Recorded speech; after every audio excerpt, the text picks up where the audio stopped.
Good evening, and thank you that you come in this number and that you're interested in this topic. Today we are here to present two books that are translated in Serbian language, but Krzysztof Czyżewski has a lot of books and has a lot of things to talk about. So we will try to represent something that he has done in that part of the world in Poland. Krzysztof Czyżewski is a Polish author and one of the initiators of the Borderland Foundation in Sejny.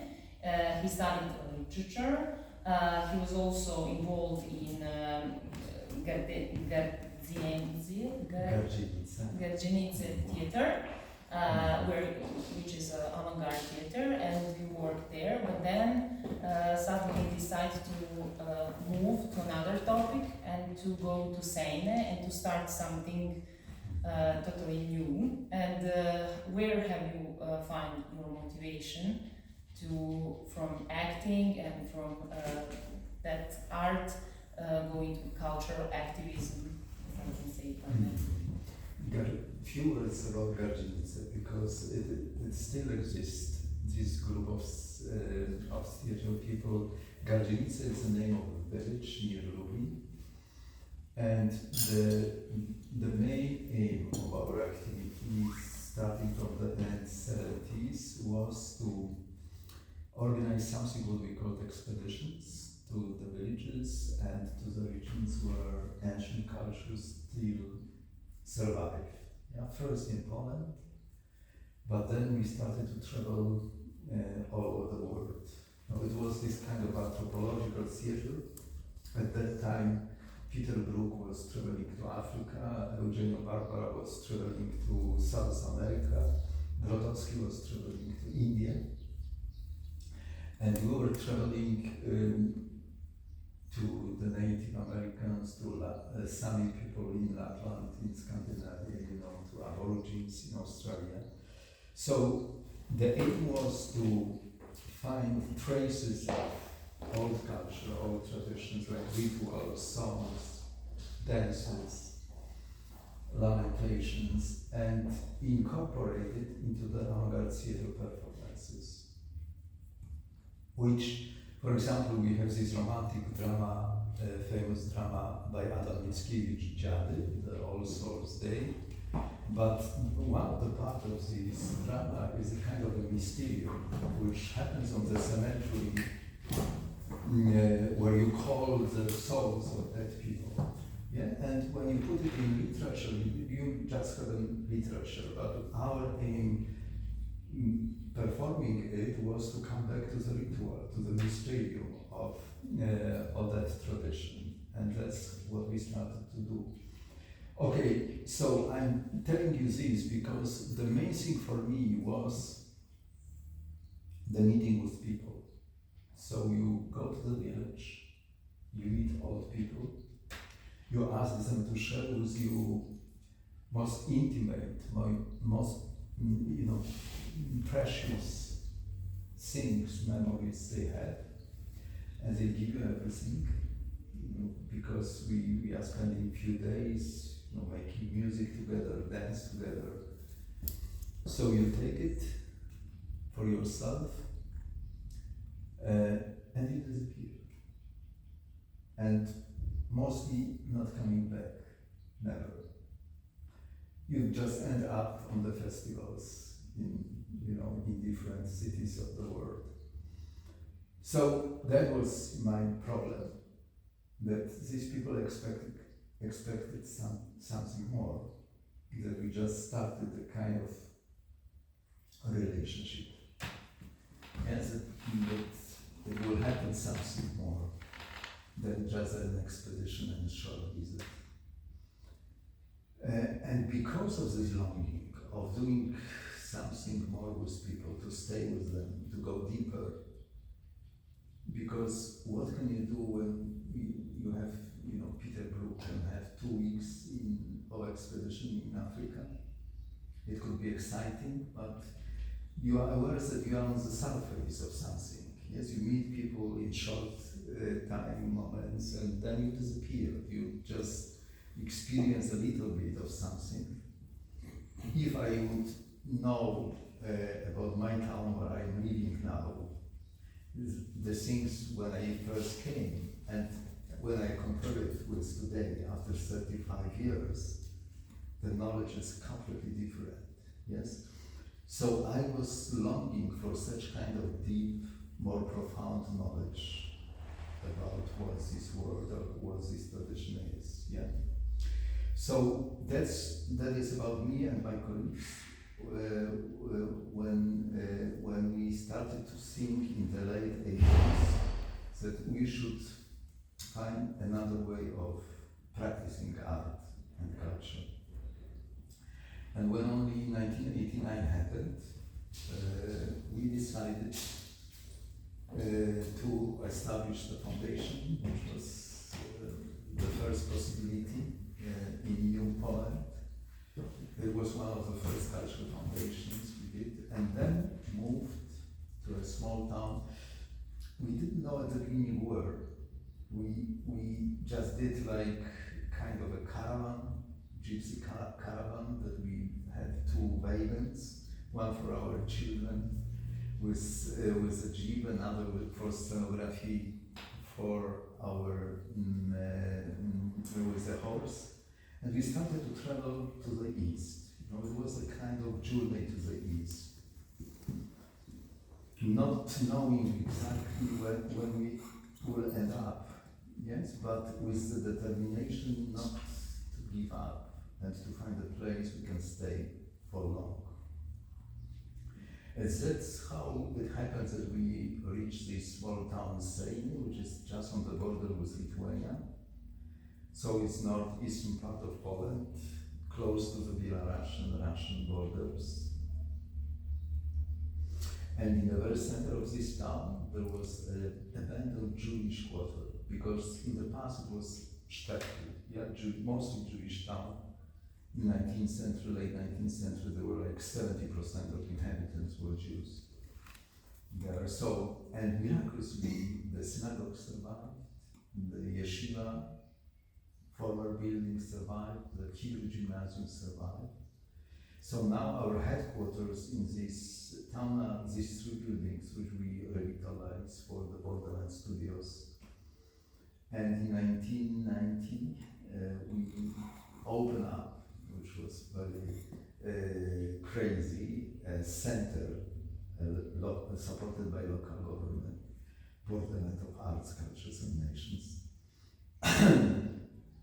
And what was interesting, besides that for us, was that it was still multicultural. And this is something what we lost in Poland after 1945. You know that Poland moved to the west 100 or even more kilometers, and leaving all these eastern lands, which now belongs to Lithuania, Ukraine, Belarus. But it was, that lands were very multicultural. Yes, of course, Jewish culture was very important, but there were, you know, Ukrainians, Belarusians, Lithuanians, Tatars, Roma Gypsies. And also multilingual? Multilingual, yeah, heritage, yes. And after, during the communist time, all of that was erased. Yeah, we became a homogeneous, one language, one religion, Catholic country, yes? And there were some, of course, small minority groups, but only windows they could have for their activities was this kind of a folk culture, you know, that's typical for communists, but nothing about ethnic identity, nothing about real culture and everything. So the situation when we came at that borderland was like, we still had and have Lithuanians in our town. We had this abandoned Jewish heritage. We still have people which we called Russian people, all believers. Are you familiar with this group of people, Starowieri? Mm-hmm. It's a little bit, I call them our Amish people, because they used to practice a very ancient way of life, very traditional one. So they are here with us because they were persecuted by Tsar governments in Russia. You know, they were protesting against reformations of Orthodox Church, and they had to escape. So they established their settlements in the forests, you know, in Poland, in Romania, Ukraine, and so on and so on. And we have Roma people as well in our region. We have Ukrainians deported by communists after the war, being accused of collaboration with fascists and Germans, which was not true, but it was like a common guilt, you know, for the whole group of people. But they were sent into so-called northern and western lands of Poland. So still there was a small, but still the borderland. Yes, and this word borderland is very important for our activity and work. Pogranicze in Poland. When this first book was translated into Serbian and published by Ivan Czołowicz, we were discussing how to translate pogranicze, borderland into Serbian language. Do you have this word pogranicze, and how you feel this context of pogranicze? And even I think says that it is a new invention of this understanding, but pogranicze in our tradition is, you see, sometimes it is mistakenly translated into English as a Borderland Foundation. And to say to the Western peoples that it is not borderland, but borderland, is a crucial thing, because they understood it as borderlines. No, they understand multicultural situation as borderlines, so the strict borders between different group of people, yeah, borders like Mexican-American border, yes, that's what you have. But in our tradition is land, which is common. So the land is not something what divides, but what unites. So you have the common space, different people, different languages, different cultures living together. And all the borders are inside the community, let's say. Yeah. Of course, conflicts, wars, traumatic memories, but still something sharing in common, yes, which after centuries became like pogranicze, when you say człowiek pogranicza, yeah, the person of the borderland. That's how I learned about this tradition. When I was traveling and asking people about some minority groups, they were saying to me, let's go to her, she will know she's a borderlander. And I asked once, because I always hear this word borderlander, I didn't know what it means in fact. What do you mean by borderlander? And the answer I received by old men on the Bug River, it's an eastern Polish border, was like that, when two borderland people meet, the song they are singing goes in three voices. And that's still, I think that it is the most beautiful definition of that word, because the whole thing about the borderland is not about you and me, that we have two personalities, you have your view, I have my view. It's a kind of dialogue. You can understand or try understand each other, it's okay. But the main thing is the self-voice in between us, not belonging to you, not belonging to me, unpossessed by nobody, but still a crucial thing to be the borderlander. You have to have an ear, on that self-voice, because otherwise you are lost. Yes, you talk about that also mirroring in other. Right.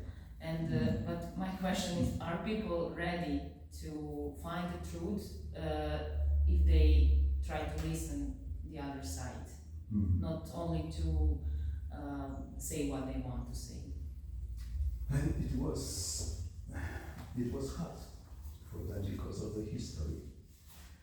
That what happened in 20th century for them on the borderlands was very tragic, and somehow pushing them to close themselves in kind of fortress against all the enemies, deportations,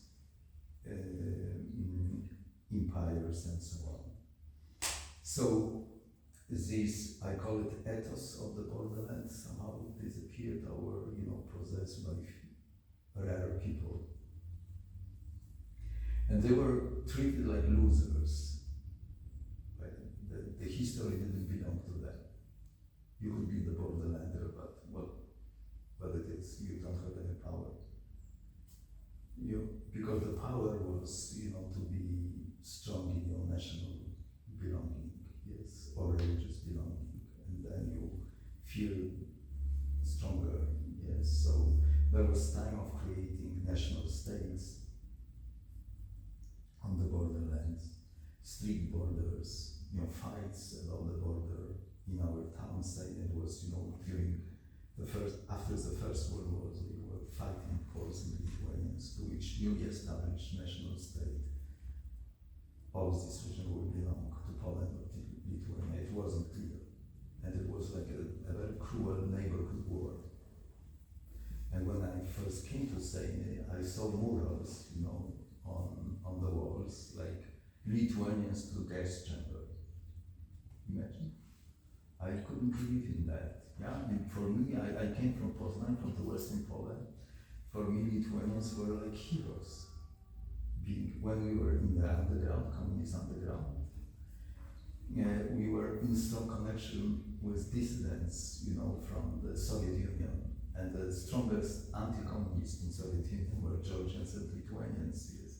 That's how we remember them. And suddenly you see in Poland, Lithuanians to gas chambers. But it was these kind of remnants of the previous wars and conflicts, never publicly discussed. There was no time, no tools to deal with that. So if you're asking if they were eager, no, it was difficult, yes. But it wasn't our invention to talk about the borderland. No, it was something like we because we were greenhorns, coming there. We didn't know about borderlands, nothing only from books, of course. So only messengers for us about this knowledge could be local people. Yeah. So at the first, when you ask them, they probably would not like to talk about that or keep the positions of difference and so on. But time goes on. You are more and more together, becoming part of the community, and people started to talk, about this longing of doing something together, or good memories from the past, or suddenly you discover we work with young people. Emergency situations that they are coming to our center and working on their family stories because we need it for the performance and so on. Oh, and okay, we ask, go to your grandfather or grandma and ask them about your family, how it was. And suddenly they're coming back, with these red cheeks and saying, oh, listen, we had a Lithuanian uncle. Listen, we had a Jewish grandma. Nobody was talking to them about that. Yeah, so it was this moment of rediscovering, that we are borderlanders, or, that many interconnections happened, but it was like a taboo not to talk to the children about that, not to share this with others, and so on. Well, it's always a problem when there is no talk, there is no conversation. Mm-hmm. And in your book, you're also talking about rooting, or you calling that in race, like a grounding. Enracinement. Yes. I took it from Simone Weil. Uh-huh. You know, this Because in nowadays everybody wants to go from their it's your success if you go from your hometown, but you explain that differently, and why it's important to stay and fight. Yeah, you are right that because now we go to, I think we were living in 20th century in two dominant narratives, which I try to explore from more philosophical position. But out of my practice, one narrative was nationalistic, that we are building, nationalistic, but it could at the beginning it could be just national, yes, like spring of nations, 19th century, emancipation of nations, which was a good thing, yes, it went together with modernization and with building modern states and so on. But very, very soon it turned out that it goes more to the direction of nationalism. And we published the book by Brian Potter, an excellent historian from the United States with Hungarian origin. Od kiedy nacjonalizm zaczął nienawidzić, from which moment the nationalism started to hate, which really analyzing this process of, being open to the emancipation of nations and to the rise of language, to small cultures and so on, toward a nationalistic ideology which hates others. But this is one narrative still very present in the world. And the second was cosmopolitan, let's say, in general. So citizen of the world. That I'm just uprooting myself from these backgrounds of my belongings, with these roots which are like a burden for me. I want to be free. I want to be new. I go to the big town with industrialization, with modernity, and become just citizen of the world. Yes, citizen of New York, Berlin, Belgrade, and so on, and abandoning everything what was, in connection with these homelands, small homelands, and so on. So that was this view of creating a new community, new world, based on somehow uprooting, yes, that you just have and take new identity. And it was very often with hatredness towards your own belongings. And in my view, these two main narratives are any more relevant for our world, that they lost the orientation, and that it's not anymore efficient to relate either to one or to another, because they don't answer to the main questions we have in the modern world. So in my view, and this is another book I wrote, which is called Toward Xenopolis. It's not yet translated into Serbian. When I'm trying to find this third way, which comes from my practice in this small town, and it comes to your question, how to bridge rootedness with openness.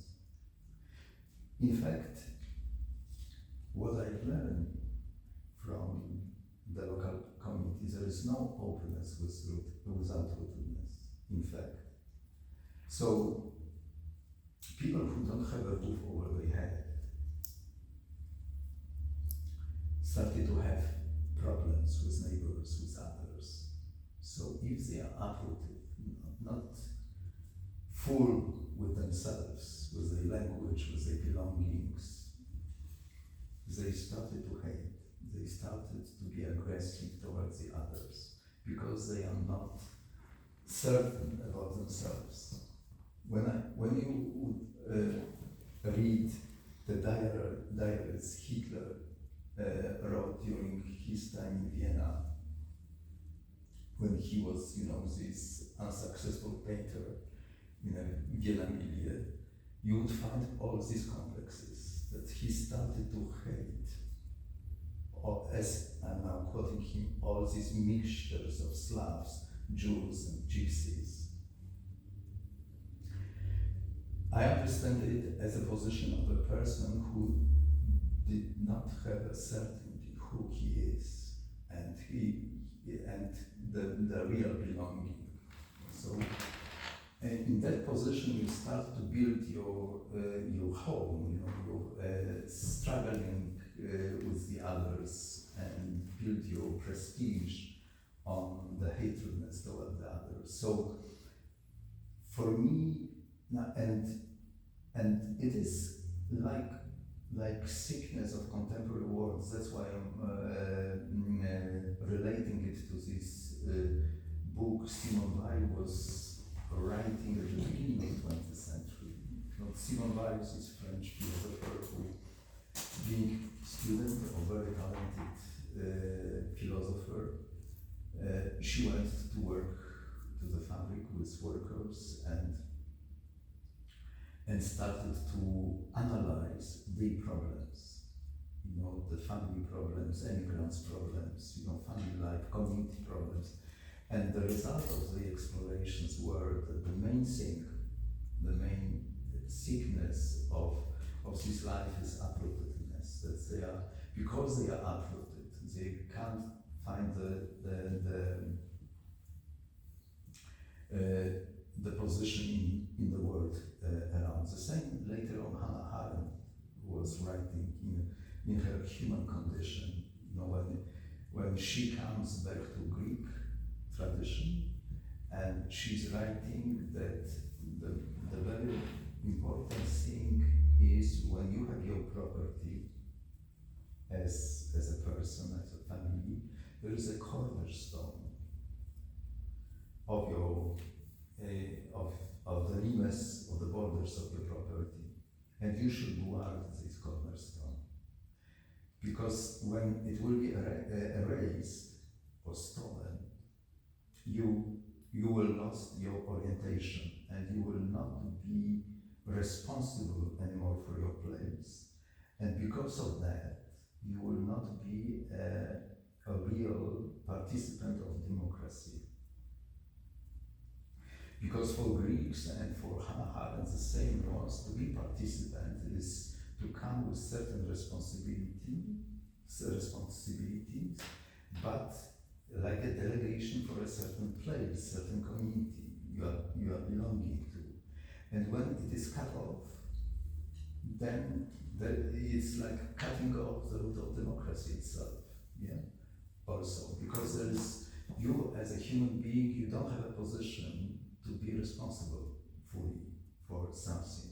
So coming back to my community in my Sejny, there was really problems that people didn't feel responsible for the whole town and the whole region. What they learned after the 20th century was to be responsible for their own district, for their own separate language, school, minority group. And that's how they survived. But they didn't have tools to belong, to the whole community, to embrace it and to be responsible for the whole. So this small cultural work we started was like revitalizing something what is common, what belongs to everybody. So when these kids are coming to our center, and then they ask for bringing stories, yes, to build a common performance, there is a moment, okay, you as an old believer brought your story, Lithuanians brought their story, okay, all this is fine, but can we do something together? Where is our common story? Can we make a theater as a common story for the whole community? That's how we have theater, in fact, in just one very long old performance performance we perform since 30 years, and each generation comes to perform it. When you are a kid in Sejny, you grew up and you are invited to the Borderland Center, and you took a role, like Rosa, for example, in the story, a Jewish girl. And this role is transmitted to you as your older colleague, from the previous generation. So there are different stories, songs, creating as a whole story about the town. Yeah, and so it happened in theater that we have like a small ethos for the community, because there was a problem that we didn't have common story. We had splitted different, controversial, countering each other's stories. Like a mosaic, you destroy, it's broken into different pieces, and the problem even is that you don't remember the shape of the first piece. Yeah, so you saw the small glasses, like in puzzles. The question is how to put it together again. What is the mystery of connecting one with the other? So you will not, I don't have competence to that. You also, so we dig with old people, we dig in books, we dig with all the time, 1 year, 10 years, 20 years, we are still ongoing with this process of recreating mosaic of the first picture, which was lost, in fact. And where have you find those co-parents, artists? Because yesterday we were talking about real and great art, and who's ready for the art world to start to work with people, with children. For example, how is that important to invest in future barriers of change?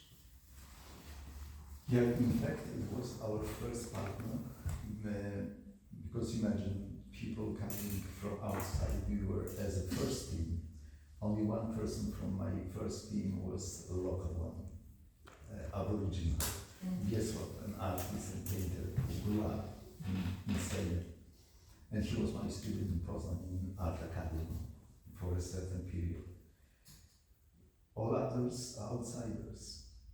And we are coming to the very center of the town, revitalizing Jewish quarter, and people just looking who you are. At the first moment, they thought that we are Roma gypsy people coming with this caravan. But when we started to rebuild Jewish quarters, synagogue and so on, they started to think maybe they are Jewish. And there was, so it was difficult, yeah? Not easy situation.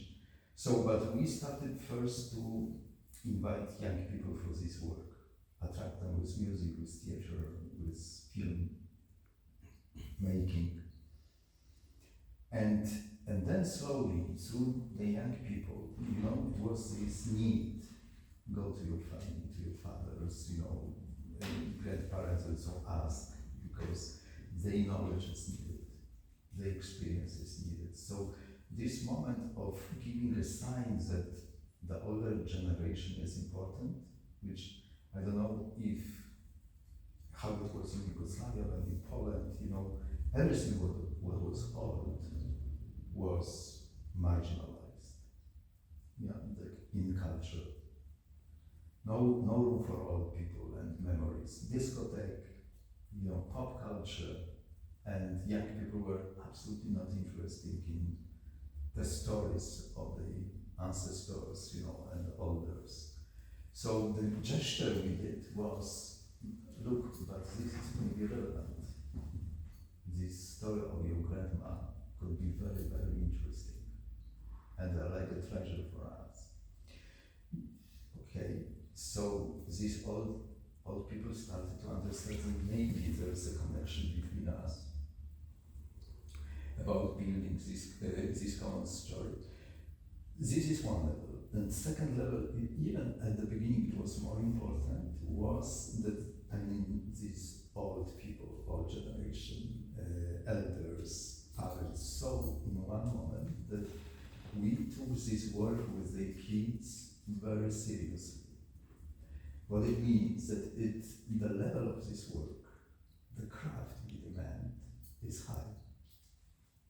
So they go to the borderland like to train Chopin for the Chopin competition. You know, that it is the most important thing in the world.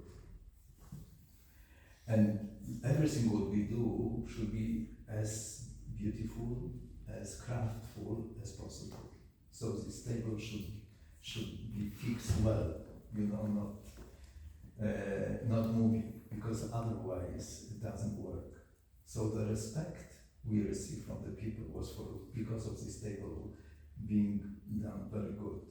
Yes, and they understand that it is something of crucial importance for us, that we came, you see, not because it is an art. So imagine now artists. This is the moment when Czesław Miłosz, when he met us in that 1990 year, he was so surprised because he knew about my theater.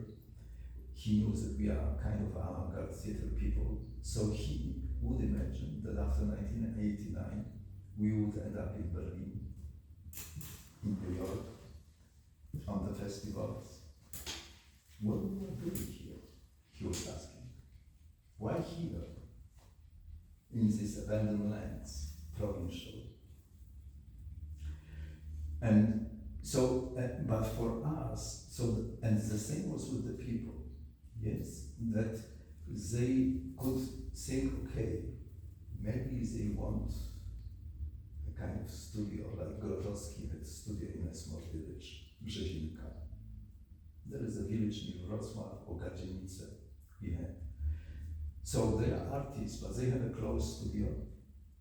They work with people from all over the world, but not with neighbors. Yeah, not with children, not with old people around. They are not interested in local government, in school. No, they are big artists. So our position when we came was different. We started to be interested in youth, in school, in local government. Everything was relevant for us because we wanted to stay, and we wanted to do something unexceptional with these people as artists. And it was any kind of sacrifice from our side that, okay, we being, you know, avant-garde artists, decided in our life that we sacrifice our artistic ambitions and now go to province to work with amateurs and local people. If it would be like that, it wouldn't work. And they would feel it immediately. That you're only interested in results, right? And not the process and and change. even that it is a kind of sacrifice, you know, that it is like, okay, now we will do something for you, poor people in the province. No, it was also about our ambitions, that we believe that we can create a small center of the world only here with them, not by ourselves. And the story we can create on the highest level to present in New York or anywhere else, it should be done together, co-creatively with them. Because by ourselves we are not capable to do that. So from the very beginning there were somehow co-partners of doing everything with us, like a hand work. And when you write all those books, how they present your work, how that resonates with cultural actors in Europe and in the world? How they recognize or not recognize your ideas and work? It's strange. At the beginning, we thought that we are escaping far away from the world, going to this far town in the east. There was no communication, you know, the telephone was on korbka, you know, this, like you go or make a like that, and there's a post office connection of a secretary who is, you know, joining you with somebody else. So it was end of the world. Yes, and it was solid border at the time still.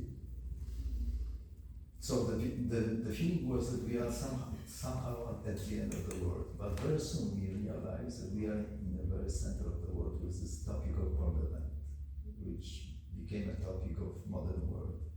Again, crisis of multicultural community, war in Yugoslavia. Soon, started war in Caucasus, new problems with Central Eastern Europe. And so we all work there. We work in Central Asia, we work in Bhutan, but more and more now in Barcelona, in New York, in Berlin, where these problems with multicultural society and bridges are so huge. So this is one answer to your question, that suddenly you discover that the topic you choose from this local ground of borderland becomes universal. And you should only find the language and tools how to deal with this art of bridging. Because sometimes we have this International Center for Dialogue near Sejny, now in a former Czesław Miłosz family manor house. And we call it like an academy for bridge builders, from Neymar's, as we would say, to think about this work as a craft. You can learn and explore. And for example, I have my chair in Bologna University on political science, where I can teach Borderland as a subject. So we try also, and for the whole year, students or people from different universities coming to our center for different seminars, workshops, conferences, and so on. So this is one answer of your question, and second is not only this concept of small center of the world, which I believe it is like a real answer to the main problem we face. Why we are so inefficient with stopping all this cataclysm we have with new wars, with deployment of communities, with crisis of multicultural society, and so on and so on.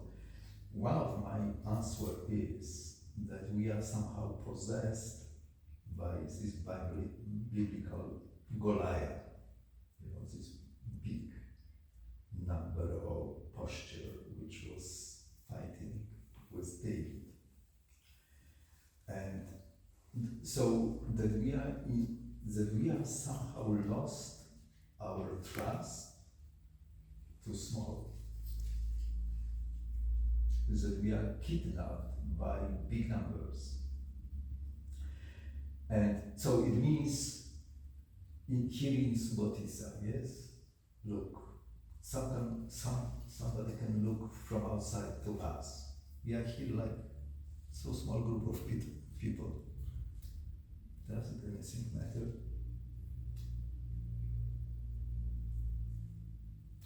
Maybe we discuss some important issues, but if it will be thousands of people, or maybe like in the festivals or TVs, doesn't matter.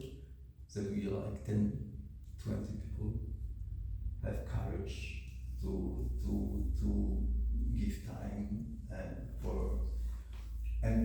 my belief is that if we will lost the trust and belief in this small gathering, we are lost. I agree with you. because this is only the way you can make a change in this world, and this is only this David power which can face the Goliath. Because if you go to the big, Goliath has you. Yeah, he knows how to deal with that, with big numbers. There is the same mechanism which destroyed everything. But David power is so, and I can imagine that gatherings like that we can have many. Yeah. And the small centers like in Subatra and Sejny, we can have many. Yeah. So the difference between big and small is also like that I'm happy seeing that you make a good work here. And it gives me more reach and stronger.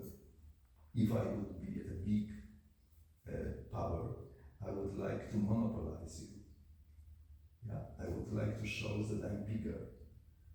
didn't like to be successful, because there's another logic in that. But the small center is happy with the happiness of another small center, and only it can happen like that.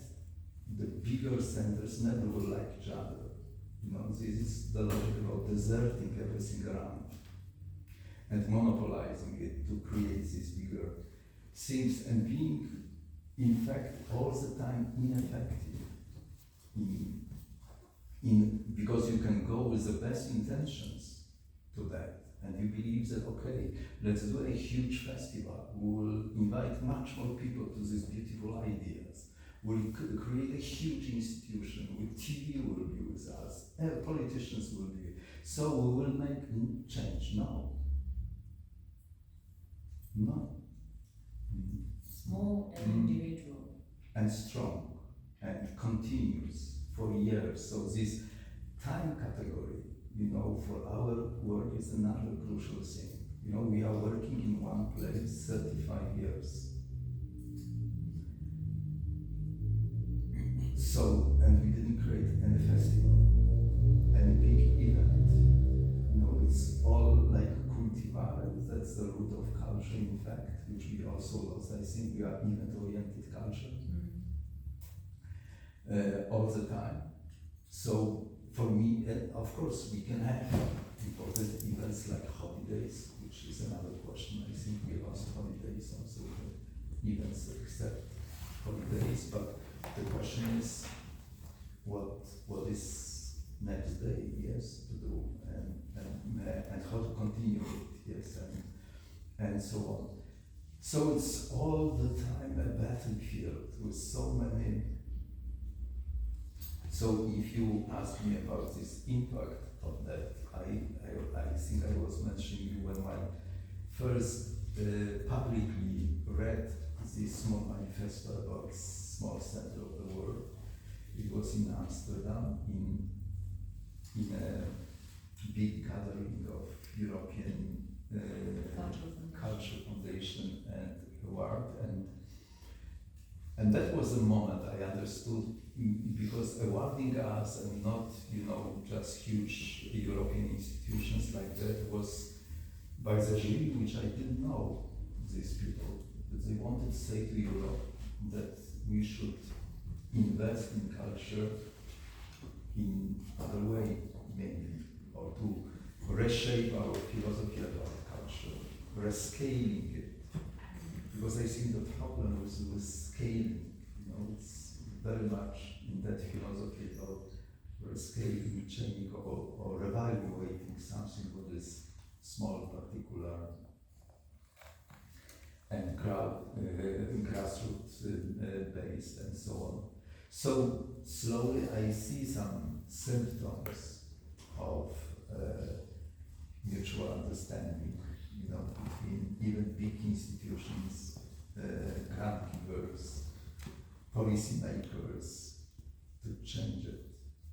When I was advising, you know, for a few years in the European Cultural Foundation, we made a research about how money in Europe is spent on culture, and believe me, 75% is spent for festivals of all what we have for culture, and some other, you know, big events. So if it is so, there is no time, tools,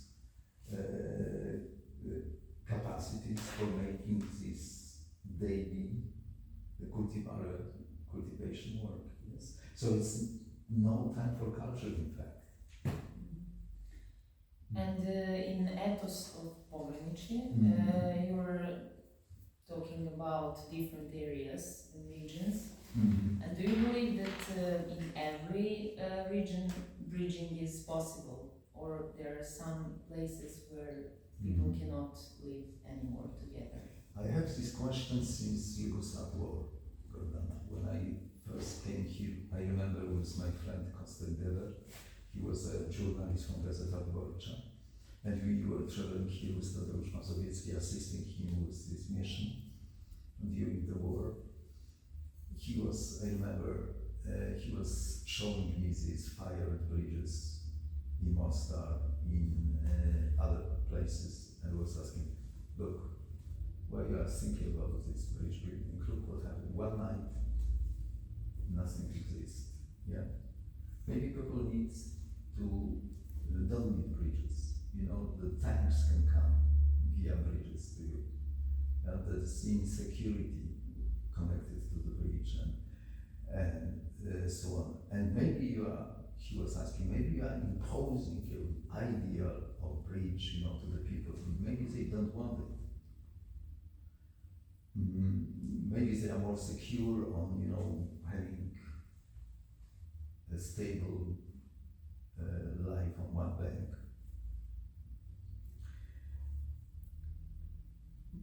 But my experience is, I've never seen the city develop on one bank of the river. There is something in us, in a human being, making us cross to the other bank for different reasons. You don't know why. Love, curiosity, business, everything. But something is all the time making us to cross. Because otherwise we are not ourselves. And of course I was often in life in the situations that I understood that people wanted to have fortress. As mother, you wanted to save your children and you want to have security during war or conflict time. You know that somebody should guard you and give you this space in fortress to survive, which is natural. But it is temporary. You know, this fortress couldn't be a home. Because if you stay longer, it becomes a prison for you. And sooner or later you will, you know, look for the possibilities of crossing, opening, because otherwise you are just stuck and you are not yourself. So, and then if it is so, then the question is, okay, but how we can assist or how we can develop this art of bridging. Yes, that it is a kind of craft which can be, because bridges could be built in different ways, yes, and so there is a lot of things which can happen around it, a lot of practice, life practice, philosophy, to make it good, to make it for a long term, to have this capacity to use it for good and to prepare for that. So it's all complex things around it, but that's how my courage goes toward bridging. You know, that I still feel it as something authentic, spontaneous need. You know, we have very dangerous, very risky, of course.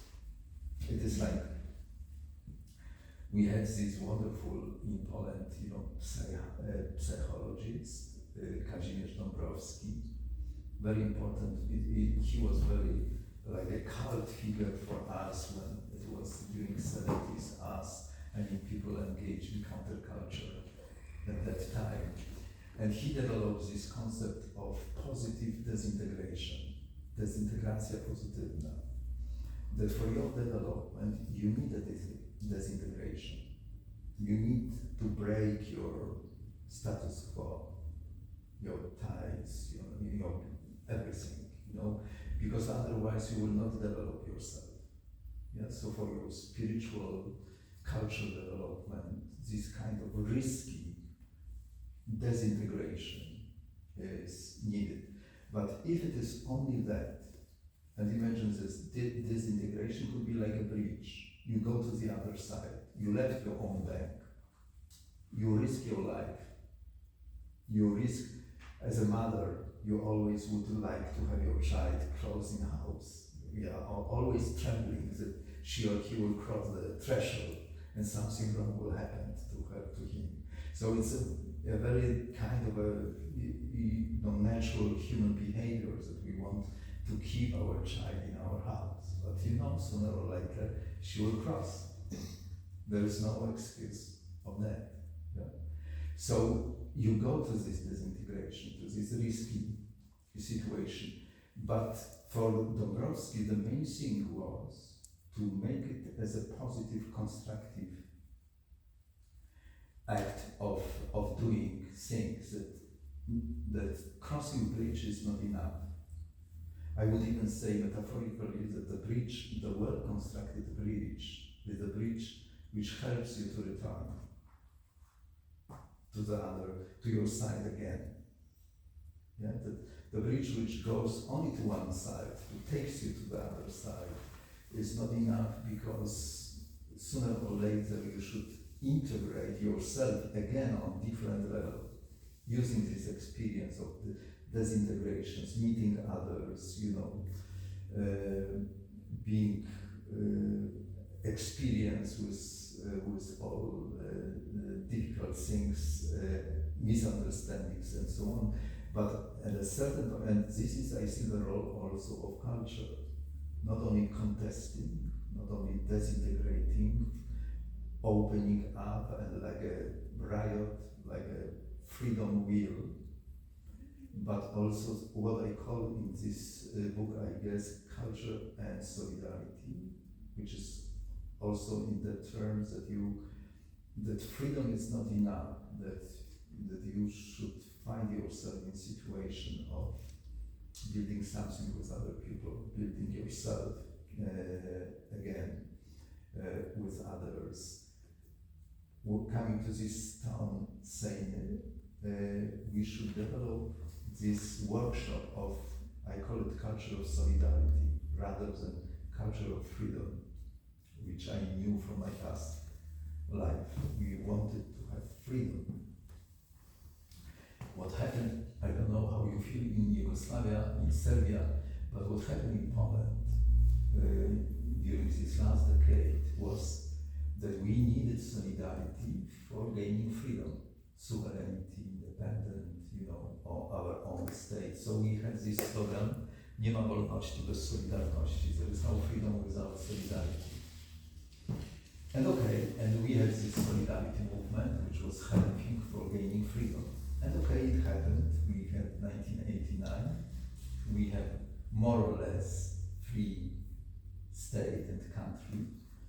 And what happened with us? We lost solidarity. Being free. Because of capitalism.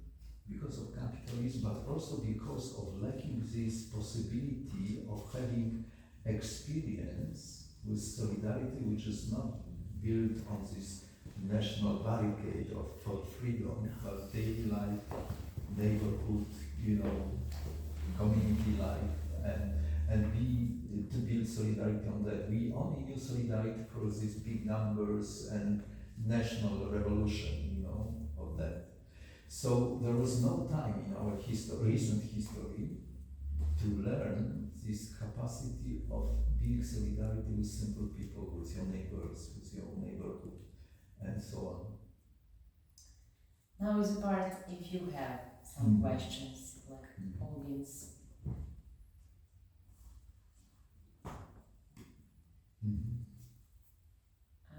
I just want to say, if somebody changed mind, that we are very grateful that Polish Institute reached us and that you introduce us Krzysztof's work, because when we start reading this, it's like definition of what we are doing right now, and he have done that in 90s. Thank you very much. It is also the job of Polish Institute established here last year. It's about making bridges between Poland and Serbia, and we wanted to bring people who have to say something interesting for you and to establish some new connections. idea of the activities of the Polish Institute in Belgrade. Thank you very much for the kind words. I admire them because they are courageous enough to not invest in big festival. And not always organize things in Belgrade. Yes. It's a strong decentralization. Yeah, that's the idea, to do something outside the capital. Hopefully you will not lose your job.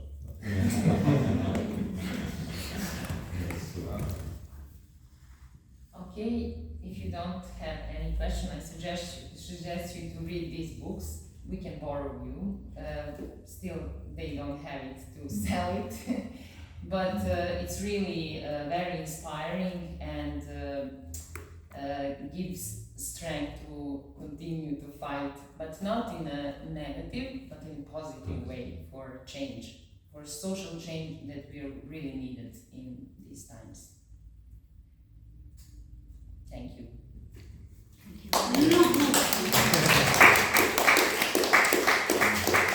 And now we can continue to talk. Informal talks.